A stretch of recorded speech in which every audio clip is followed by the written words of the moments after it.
Good evening. On one level, what happened yesterday before the Nevada State Gaming Control Board clearly does not qualify as important. What does it really matter that Frank Sinatra denied he was a bad guy and as a result will likely be able to participate in the operation of a Las Vegas casino? But there's more to it than that. Sinatra, for one thing,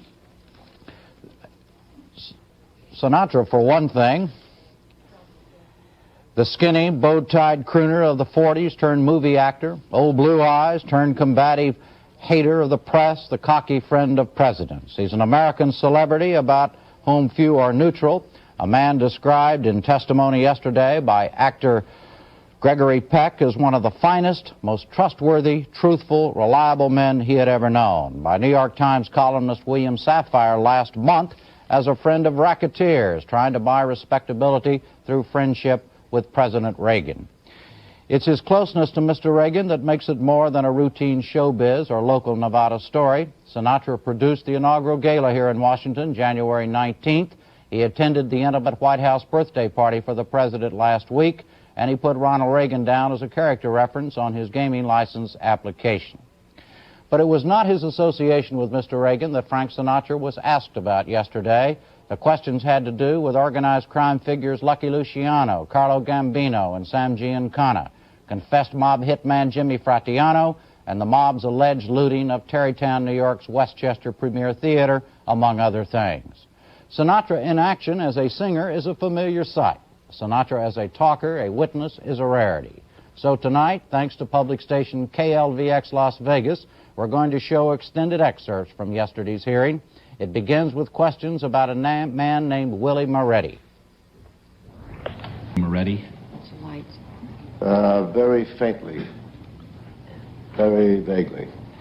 Could you explain what it was, if any? He was a neighbor of mine when I bought a house in New Jersey. And the man from whom I bought the house, whose name I wish I could remember, but I can't, was a friend of Moretti's, or as I met him, Willie Moore.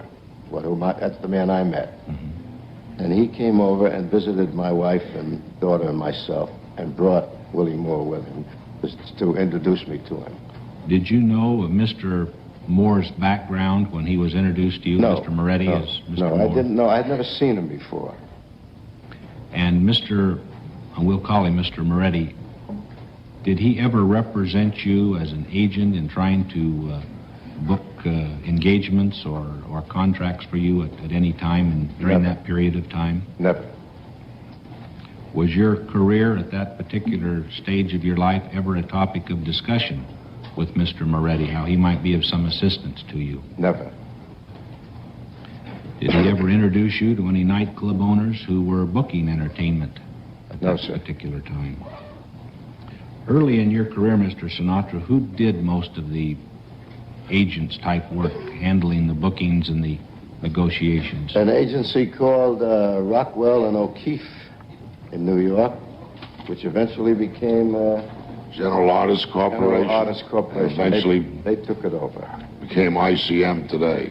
And they were my first representatives in my career. And I stayed with those people for, a good length of time. And after that, Music Corporation of America began to represent me. Did you have the final word, or do artists normally have the final word on how much they will get and where they will perform? Did you have that authority? Well, I don't know about how much I know where we will perform. I think most performers say, I'd like to work here and I don't want to work there, and so on and so forth. But I think as far as monies are concerned, I think that was usually up to the owner of the club or the hotel where we worked. If there was a going rate, a scale that they paid performers, most of us abided by that. If there was a superstar available in those days, he probably got more than the average man. But generally, it was a scale that people lived by. The allegation has been made, and I'm sure you're not unfamiliar with it, that early in your career, that one of the reasons you progressed was due to the efforts of some members of organized crime. How would you respond to that allegation? Simply, it's ridiculous. Did you at any time in those early years play nightclubs that, to your knowledge, were either owned or controlled by members or associates of what's called organized crime? I could never prove that to you. Never. So of your There's own always knowledge, gossip. you didn't know that. Right, correct. But what I'm trying to say, sir, is that there was always gossip as to who owned it or who ran it, but one would perjure oneself by saying, well, I'm sure that so-and-so owned the club. But there were sometimes reason to suspect that that might have been the case. Maybe so, and they were, many of them of these so-called nefarious people were very, very good customers. They came to those places, which is very knowledgeable to most entertainers. That's where we go back to the picture taking again, if I may repeat that for a moment. It was common knowledge. It is in Caesar's Palace right now, where one of the members of the casino will come in and say, would you take a photograph with 3 Chinamen from Hong Kong? And I say, fine. So you take a picture. Now, I wouldn't know their reputation. I'm not about to ask for a sputum test because it would embarrass everybody. I can understand that. At that particular time in your life, did you knowingly, and in other words, know for a certainty, that some of the people you might be associating with or might be brought back to meet you or that you might see in the cafes or where you were working were members or associates of those people in organized crime? Again, it was a matter of conjecture on somebody's part, what I read in newspapers and then saw faces and then began to meet these people. But I never had anything to do with them business-wise, rarely socially. No connection really whatsoever. Mr. Sinatra, there has in the past several years, better known to you than to us for sure, perhaps some degree of folklore been generated in regards to you, and there are a few of those instances that we would like to talk about. One that has to do with an entertainment contract that you had with Mr. Tommy Dorsey, and at some point in time wanted to get out of the contract. The allegation is that maybe Mr. Moretti assisted you in getting out of the contract. Could you explain to us what happened or what transpired during the Mr. Moretti or period of Mr. time? Moore had nothing, absolutely nothing to do with my career at any time in my lifetime. Okay. Mr. Woodworth, Agent Woodworth, could you indicate what your findings were when you investigated that allegation? Yes, regarding the contract, I spoke with both attorneys who negotiated the settlement of the contract. They assured me that a settlement had been made which was agreeable to all parties, more to the benefit of MCA and Tommy Dorsey than to Mr. Sinatra's. Thank you. Mr. Sinatra, do you know a Mr. Joseph Fischetti? Well, I knew him. He's gone now. He's dead. In what capacity and what was your relationship with Mr. Fischetti? Joe Fischetti and I were just friends. I was fond of him and he was fond of me. Have you ever had any business dealings or any type of business associations with him? None. Did you know anything of his background during the period of your friendship? I knew more, I read and heard more about the backgrounds of his brothers than I did about him.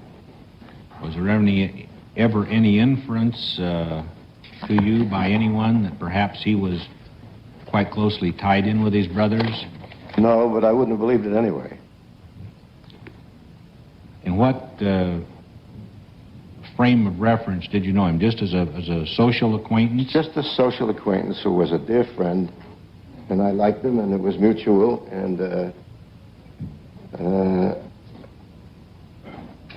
that's it. Mm-hmm. Did you ever associate or have any dealings with his brothers at all? No, I just met them vaguely. I never knew them. Never knew them.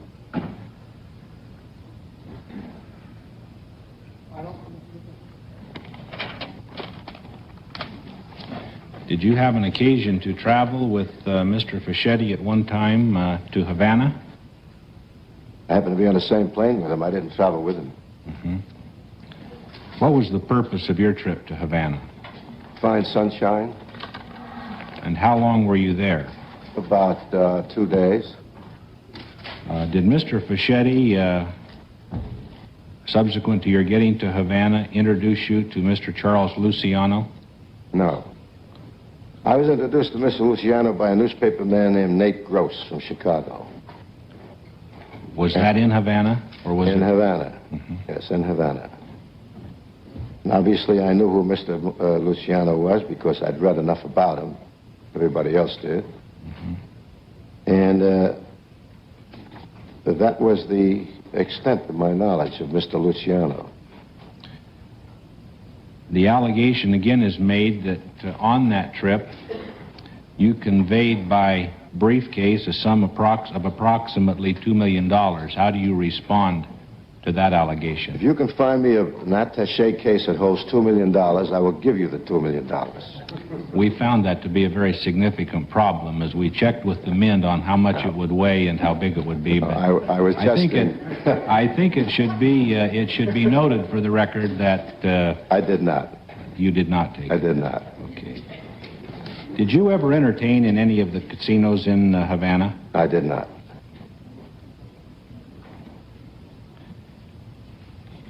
Did you, subsequent to your meeting of Mr. Luciano in Havana, ever have occasion to meet with Mr. Luciano again? Never. During trips to Rome and to Naples, Never. you never came in contact with him? Never. Did at any time in your life you live at 10051 Valley Springs Lane in North Hollywood, California? I did. Could you offer any explanation as to why your name and that address might have been in Mr. Luciano's possession when searched by Italian authorities? I haven't the slightest idea. But your testimony is that, save and except the time in Havana, you had had no contact at all with him. I just met him at a bar and shook hands as in many cases, and that was it. Okay. We come to the Villa Venice restaurant, Mr. Sinatra. Allegations are that Mr. Giancana possibly had a hidden interest in the ownership of the Villa Venice and that you entertained at the Villa Venice at his request. Is that, how would you respond to that? One-third of the question is true. The other two I have no knowledge of. I entertained there. I don't know whether he had anything to do with the club, and he never asked me to entertain there. An agent asked me to entertain there. Okay, what were the circumstances? Do you have any idea of the circumstances? Did you negotiate that contract? Did your agent negotiate that contract? My office obviously handled the contract because they usually do. I never make up contracts. Let me add that I've since checked. No problem. Since checked our files, as I had no clear recollection of having negotiated. That contract was negotiated by Herman Citron of what was then the Park Citron Agency, which was an offshoot of MCA and is now Chase and Park Citron. Mr. Citron has represented Dean Martin for many years, and occasionally on specific assignments, he has represented Mr. Sinatra. Thank you, Mr. Rudin. Were you aware, Mr. Sinatra, while entertaining there, that there was also the possibility in conjunction with the restaurant to cross the street and be involved in some illegal gaming? After about the fourth night, I think somebody mentioned that to us. We spent about 6 days there, I think. I think on the fourth night I heard some kind of rumors about a dice game. And it didn't affect me, so I didn't pay any attention to it. Mr. Sinatra, were you ever offered prior to your going to the Westchester a sum of $50,000 which they... unknown parties agreed to pay you outside of the reportable income that a person would normally have? Were you ever offered that amount of money to go to the Westchester? That's a negative. Okay. Did you ever discuss with a Mr. Thomas Marson, who was one of the convicted defendants in the Westchester case, a debt of $50,000 that he alleged the Westchester might owe you? No, I did not. You did not talk to him at all? No.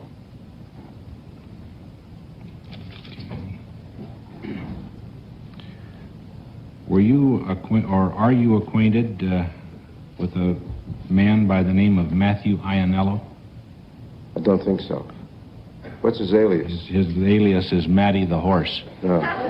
You don't know him. Okay. Mr. Rudin, do you know Mr. Aniello? Yes, I do. Did Mr. Ianello ever contact you in regards to tickets or any type of financial agreement or remuneration from the Westchester? Not in connection with any remuneration. He made a request to a man who handles our limousine service if he could buy some tickets. And did he subsequently buy tickets? I think he bought some tickets through Mort West. And they were accounted for, and there were... Accounted for in Laverne's report right to the penny. Thank you very much. He's a potential customer for Sinatra concerts, sir. Okay. Mr. Sinatra, do you know a Mr. Louis Pasella? Yes, very well. Would you describe him as a good friend? That's right. Did he ever discuss with you appearing at the Westchester Theater? Yes, he was the first man to invite me to perform at the theater. And I asked him some questions about what it seated, what type of building it was. Was it in the round or was it on stage, and so on and so forth. And he explained it to me, and I said, well, we'll see what we can do about it. And I think in subsequent months we found the calendar to be open, and then I think Mr. Rudin took charge and made the deal.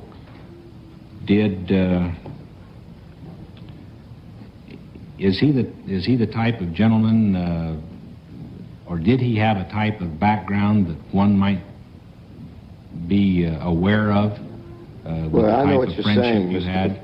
I know what you're saying, Mr. Chairman, but I can't attest to that because I've never been present if he had any form of activity. I've never been present. He had a restaurant in New York, and I visited very often. I liked it. It was good food, and I became fond of him, and that was the extent of my friendship with him. Okay. And you were aware, undoubtedly, that at some point in that Westchester incident, he was convicted of... Yes, I'm well aware of it. Not reporting some of the income that he received. I'm well aware of it.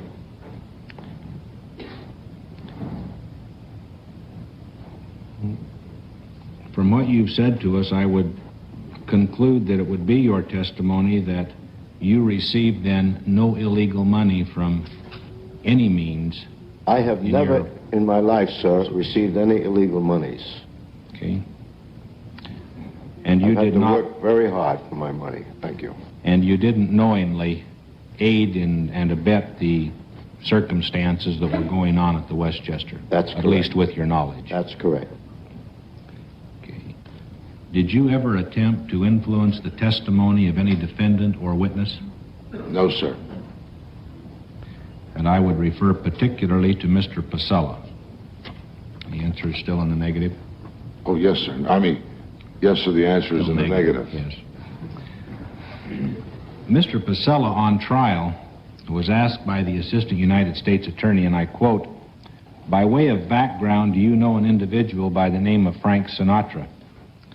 Mr. Pasella invoked his Fifth Amendment rights at that question, and Mr. Pasella was subsequently granted immunity and notified his answer could not be used against him. But yet he still stood on his Fifth Amendment privilege not to discuss that one particular question. He was asked the question by both the forelady of the grand jury and by the U.S. District Court judge and still refused to answer, and because of that refusal to answer was incarcerated. Do you have any knowledge, Mr. Rudin and Mr. Sinatra, why Mr. Pasella would take that position and refuse to answer that question? I'd like to answer that from the standpoint of a lawyer. Please. That report in the press or elsewhere is totally unfair, as any lawyer knows. If someone is going to plead the Fifth Amendment, they give their name and perhaps their address, and thereafter, every answer is, "I refuse to answer." You could ask them, "Do you know the President of the United States?" "I refuse to answer."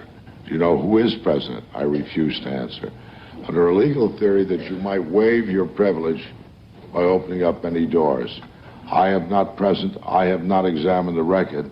I take your assurance that that is what happened, but it would be my suspicion, sir, that he was probably asked 40 questions to which he gave the same answer. I refused to answer. So why Mr. Purcell elected to exercise his Fifth Amendment rights after being given immunity, that's something you'd have to ask Mr. Purcell. I don't know him that well, and I don't know what else is involved. I'm only responding to you as a lawyer. I thought it important to have it on the record and give you an opportunity to respond if you possibly thought there was some reason for it. But I can only respond as a lawyer with general knowledge rather than with specific knowledge. And our information that we received in the investigation was that was the only question that was asked. Now that would be subject to going back and, of course, reviewing the record. Mr. Sinatra, have you been notified to appear before any federal grand jury or any other type of jury in regards to any additional charges in the Westchester case? None whatsoever. Never have. My answer would be similar. None. Thank you. Have you ever, Mr. Sinatra, been notified by federal authorities that you're under investigation for any violation of the law in regards to the Westchester Theater incident? I was not. Never. Mr. Rudin? No, neither as to Mr. Sinatra or as myself. Thank you.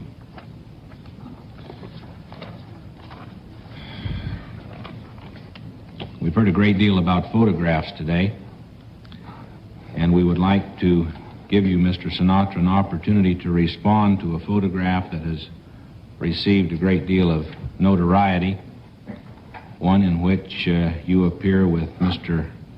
Carlo Gambino and several of his associates, some of which were also principals in the Westchester Theater. I wonder if you could explain to us, again for the record, just general terms, as you recall the incident, why it happened, and how it possibly can happen. I'd be happy to. I was asked by one of the members of the theater who he was. Doesn't come to me. I don't think it's that important. He told me that Mr. Gambino had arrived with his granddaughter, whose name, perchance, happened to be Sinatra. Her daddy is a doctor in New York, and we're not related at all. And he said they would like to take a picture, and I said, fine. They came in, and I took a picture of the little girl. And before I realized what happened, there were approximately 8 or 9 men standing around me. And several other snapshots were made. That is the whole incident that took place. Did you have any acquaintance with Mr. Gambino prior to that? Had you ever met him? No, I never did. Not before nor after that. Okay. Did you have any information about any of the people that were in that photograph with you? Did you know any of them by sight? Well, Mr. Marsden, I think, was in the picture, whom I knew, because he was one of the owners of the club, and I knew him. And I later found out that I was introduced to somebody named Jimmy, and I later found out it was this Pink the Weasel, so I didn't know him at the time. Jimmy Fradiano. Yeah. Subsequently, did you have an opportunity, after this picture received some degree of notoriety, to learn what the background was of some of those people? No. That you were there? No. As of today, you do not know what some of the background... I didn't even know their names, let alone their backgrounds. I didn't even know most of their names. I mean, subsequent to that, in the last little while. No. No, I haven't. Still Nobody's today asked me don't know. about it, and nobody's... I haven't discussed it with anybody.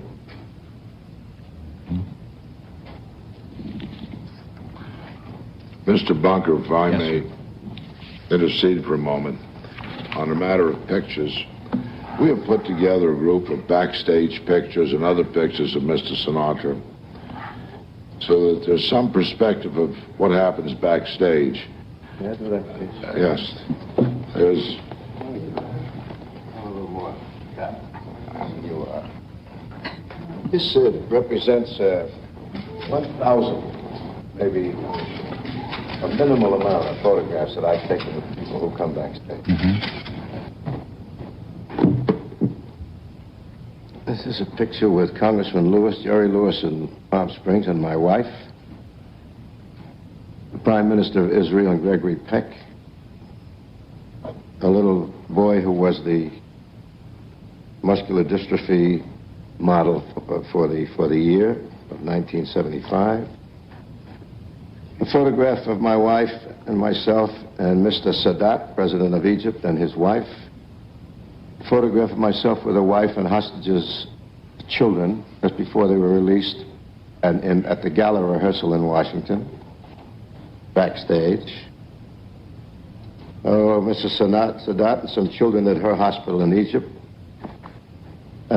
We are actually only thinking about backstage. Here's one with Mayor Beam, former Mayor Beam and his wife and my wife, back at the Westchester Theater in the backstage.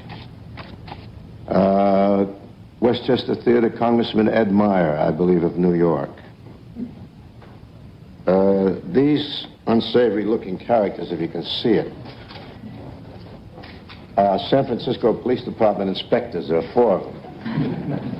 If you looked at this picture without my telling you, it would frighten you. I mean it. You think they could be misinterpreted for something else? Mr. Sinatra, let me just say this. We don't have to go through this. You know what we're talking about. It's a personal aside, and I just say it because I feel strongly about it. It's a sad commentary, I guess, on our time, that those things really aren't newsworthy. That's true. I guess it's the Gambinos and the Fradianos of the world that are newsworthy, and I think that's extremely unfortunate. Not in your particular case as a rule, but just in general. I think that's very unfortunate. But needless to say, with Excuse me, Mr. Buck, I'd like to add to that theory of yours by saying to you, I rescind my remark about taking sputum tests. I will from now on. Or a blood test or something. Well, certainly one takes the opportunity to review the background of all of the people in that picture, Saban excepting yourself, and it is quite a who's who of what's what, I guess, in the area of organized crime.